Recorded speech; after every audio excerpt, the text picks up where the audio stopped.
Christin. How are you? I'm great. How are you? Good, thank you. Welcome to the Fast Five, the online series dedicating to getting people's health questions answered fast. And Keep it goody.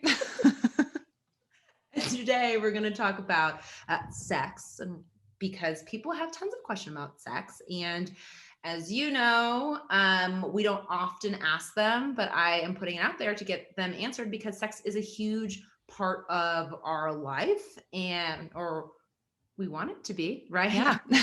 So important. And so today I really want to chat about some of the questions that people have about sex and sex drive and what it looks like so that we can help them live a whole rounded life. And just real quick, if you guys are tuning in and you haven't subscribed or liked or followed this episode already, go ahead and do that so that you can be sure to make sure when the next one's dropped. So with that, Christin, the only introduction I'm going to give about you is that you're my dear friend and you are a sex coach and an erotic alchemist. So Yeah, there you go. I don't think we have time in 15 minutes to talk about erotic alchemy, but you guys can come visit me if you're curious about that. But yeah, I think the most relevant topic is that I'm a sex coach. I do that for a living. I talk about sex for a living. So I'm going to let you introduce yourself before we get into the Fast Five. So if you could tell people what you do and why you got into this. Sure. Well, my name is Christin Henke. If this is the first time we are meeting, it's a delight. I am a sex coach and I work exclusively with women to examine the layers of cultural, religious, patriarchal, and societal shame and conditioning that keeps a lot of women from tapping into healthy sexual expression, being in touch with their bodies, with their pleasure. We're all brought up with different stories about, being a good girl and what it looks like to be sexually liberated and all of these different things that kind of fly around us that we don't realize how they're landing or how they're impacting us until we're 30 years old and having issues in the bedroom. And then we turn to an expert for support. And that's where I come in. I love it. So I guess we'll dive right into the Fast Five because these questions I actually hear through my Voxes with clients or through conversations with girlfriends that people don't normally bring up to the forefront. And the first one, though, I think is just a foundational setting. So question number one is, why does sex matter for your health? I love this question. Sex matters for your health because it is the doorway, as far as I'm concerned, into self-realization and self-love. I feel like if you do not know how to experience pleasure in your body, directly sexual or not, it's very hard to be grounded. It's hard to be connected. It also is just, it's so important to health for bonding, for intimacy with partners, for hormone regulation. Like there's all these different areas that we don't realize it touches, but it does. It's so true. I remember reading, and I don't have all the specifics, but reading about how orgasms help so much of your stress response, your adrenals, your hormones, those resettings. And we think like, it's not that big of a deal. But one, they're really great. So yeah, they're really great. That's enough, right? But the second piece of it is your body, like you have that response for pleasure, but also because usually when things feel good in your body, it's because they're having a really good effect on your chemistry. And I think we forget that, which actually brings me to question two, which is a question I'm sure you get all the time. And this is a question that I got a lot when talking with my audience is, how do I phrase this? Question two is, why does a person's sex drive lessen? And the context I'm going to put in it is what the question really was is, where's my sex drive? Like, where's my sex drive? Yes. So that is a big question with a multitude of answers. So I'm gonna give you a little a la carte menu to choose from. So in my intro, I mentioned a lot of different layers that can impact a person's ability to show up in their body and be really present for healthy sexual embodiment and expression. But on top of conditional type things health wise, there's also multiple reasons why your sex drive could be leaving. A lot of them do have to do with hormones, life transitions. Your hormones shift majorly from your 20s to your 30s, your 30s to your 40s, your 40s to your 50s, and so forth and so on. And around the time you feel like, oh, everything was like really great for 10 years now, I don't know what's happening. There is a big shift that happens inside of our bodies. And so that's one. Stress, like it's going to be said multiple times before this conversation is over. Stress is a huge culprit. It is a monster sex drive killer. It keeps you in your head. It pulls you out of your body. It jacks with some of the primary hormones. And it wreaks havoc. It wreaks a lot of havoc. And so I think a good place to start is always looking into your lifestyle and what you can do to minimize stress and inflammation. And then once you're sure that your body is humming along nicely, checking environmental stressors, checking products, checking like emotional stressors, your relationships. Do you feel safe in your space, in your partnership? Do you have things sitting on your chest that need to be voiced? There's all these different things that can disconnect us, but that's just a couple. The stress thing is really big because it's not only sex drive too, right? It's so many other areas of our life. We think often with with health, right, in the traditional like eat and move component of it, we're like, oh, if I just eat well and move my body, I'll get healthy. But it's like stress is always the caveat. Yeah, if you're not stressed out as fuck, right? And it's Yeah. like the same with your sex drive. Is like if you're really stressed out, you said so beautifully, you're in your head and you can't get in your body. And the beautiful reason is you articulated that sex is so important to our health, is it gets us back in touch with who we are and what's going on in here. And the hormones and the stress component of I don't think, particularly as women, we have enough dialogue about it. Like a Yeah. lot, this has been my experience recently. My big aha is that a lot of the stuff out there is so focused on men. So Mhm. health advice is so male centric, and not by, like, I'm not gonna say it's not a bad thing, but not necessarily on purpose, right? It's just studies have been done by men, books are written by it. Like we've mainly paid attention to the male form, and we forgot as Yeah.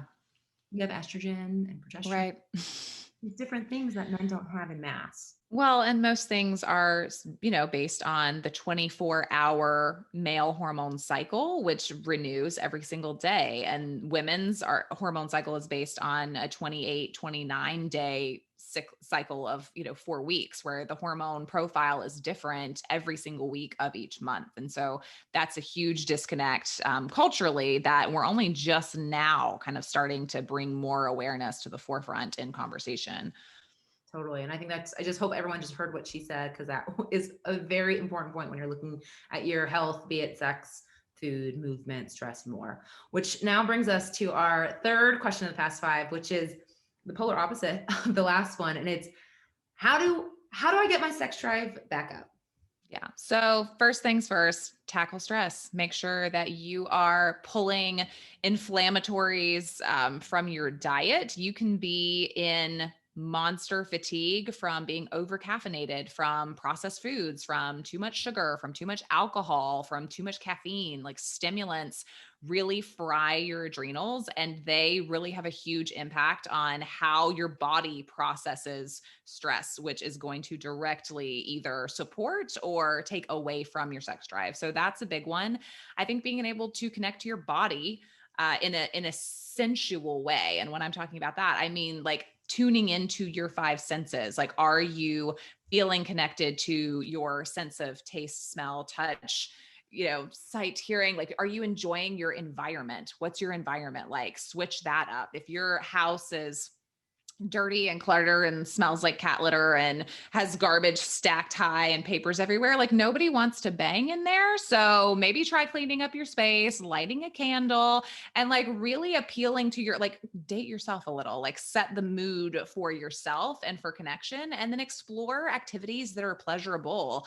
They don't have to be sexual to impact your sex life. So just reconnecting to things that you really enjoy, doing things that make you feel alive, whether that is dancing or some form of art expression or being with friends and being able to communicate openly and sharing your thoughts. And there's a lot of different ways that you can pleasurably connect back to yourself so that you can carry that into the bedroom. That is such an important point. We have a mutual friend who has really just lit up her sex life, very Mm. much so. And to quote her, I'm a sexual goddess now. And I was like, Mm. okay. And a big piece of it is what you really pointed out is turn yourself on, date yourself. Like it is not his or her, depending on who your partner is, job to turn you on.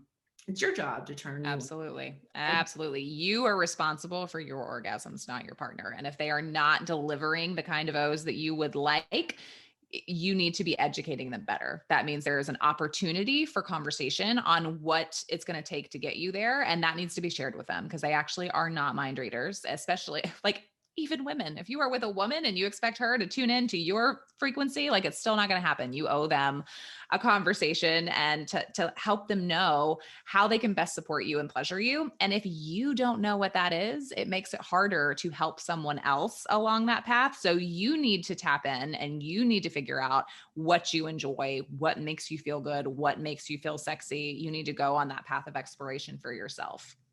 And I love that you gave people so many paths. It's not necessarily masturbation, right? Yeah. It's part of the process, but it's what gives you pleasure? Is it a candle? Is it dancing? Is it art? Is it conversation? Like practice pleasure outside of the physical pleasure on your body. And I think if we could wrap our head around that they're tied and that Yeah. this feel good thing is allowed in all areas of your life, I think we'd have better sex lives. I don't Yeah, know. we definitely would. We definitely would. And self-pleasure is a huge piece of that. If you are feeling, that's another point that I wanted to make. If you're feeling like your sex drive is lagging a little bit and everything in your immediate, field is right, like everything is cool, your environment's clean and great and smells good and you're healthy as far as you know, and but you're still just not like wanting it, maybe you actually need to stoke the fire a little bit. And that's where I feel like self-pleasure is really important, especially for women, because we're crockpots, y'all. Like we go low and slow, and it is much easier to take the crockpot from low to high than it is from cold to high. And so I actually have had this conversation with clients a lot lately, especially in this interesting time we're living in. And they are saying, I feel bad for not having the energy or the desire to have sex with my partner. And so I feel guilty for pleasuring myself if I'm not able to give any of that to my partner. And that is like quick soapbox moment. Like your orgasms, your body, your pleasure, they don't exist for other people. Like they're here for you first. And so if you are having a hard time pouring into your partnership sexy cup, like you need to fill your own cup first. And that looks like connecting to yourself sexually, sensually, experiencing pleasure in your own body, stoking that fire on your own so that that energy can carry over into your partnership, because sex of all kinds begets sex. And the more you have it, the more you experience pleasure, the more you want to. So good. All right. This is the fourth question. And I know you're not a doctor. I know you're not an MD, but I think that this is a really good question because so many women are on this. So question 4, if you're on birth control, how can you stay in tune with this part of yourself? Mm. So it is a great question. Love a good disclaimer. I'm not an expert in this field. However, I do work with a lot of women, and I am a female living in a female body and very attuned to cycles and all of that. And it's true that when you are on birth control, the hormones that are happening are kind of being encouraged along. It's not your natural hormone cycle that's taking place. And so there can be a sense of disconnect, but that doesn't mean that all hope is lost and that you can't connect to this feminine flow part of yourself. And so I would encourage you to seek out cyclical rituals that you can follow. like on the outside. So if that's connecting to the moon phases, maybe the primary four, and just understanding what the energy of each of those is and what you can do to kind of tap into that, and how you can kind of plan activities and socialization and work and projects based on that, since you're not following the cycles of your body to a T. Looking to nature, I think, is really important, because that's what we're connecting to. Women who are on a natural cycle are connecting to elements of nature. And so I think if you can connect back to moon cycles, if you can get into nature, be like eating seasonally, doing things like this to ground yourself, I think that's going to really help you tap into that kind of flowy feminine energy. It's also going to lower stress and anxiety. It's also going to make you feel more grounded in your body. Like, these things are going to support you even if you're not on a natural hormone cycle. Mm. That moon cycle piece is really interesting. I'm actually, Jillian Bolan's our good friend. Yes. Is going to come on and talk about moon cycles, because Fantastic. there's so much ancient wisdom, and it's up to you whether or not you buy into it or not. But I think knowing that it's available to you to try is all really what you're encouraging. Ground in whatever way helps you. Especially since, the reason so many of us are on birth control is to have sex without getting pregnant. Like, there's a reason we're on it. Right. And so, and I get it, man. Like, moon stuff, it's a little witchy. It's a little woo woo for people who feel like, oh, that's just way too far out for me. The only question I would offer you is like, okay, so even if you don't believe in like all of that stuff, we do know that the moon phases, like the moon impacts the tide of the ocean. So if the moon is powerful enough to impact the ocean, like, what do we think it is doing to our body, which is made up of primarily water? That's my only question. Sit with that. Think about it. No, that's a good one. Take it to coffee. Just, spend a couple seconds with it. I was like, wait. And then the world is like 2/3 ocean. Right. We're 2/3 ocean. Yeah. Oh man. Now I have to sit with that conversation. Everything's connected, guys. Sorry. All right. So Christin, you have given people so much amazing information in such a short amount of time.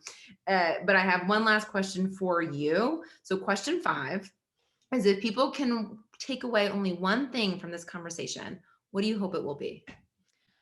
I think just knowing that you have more power to change your circumstances than you think. Like, you may feel like you're stuck in a rut, or like you're in a body that's not cooperating, or you're in a relationship, or you're, somewhere where you're not thrilled with things, sexually speaking, whether that's from a physical standpoint or, whatever. And I just want you to know that all of the stuff we talked about, which we don't even have time, like, this short form is killing me, guys. Like, you got to know that I really like to go deep instead of wide, but there were so many options given. Like, just knowing that any of those, pick one and go with it. Try changing up your food, try changing up your supplements, try changing up how you move, try changing up your space. There's so many things you can start with immediately that aren't going to break the bank, that don't require a whole overhaul. It's like, you can start anytime, anywhere. And I think that's the most important thing to know.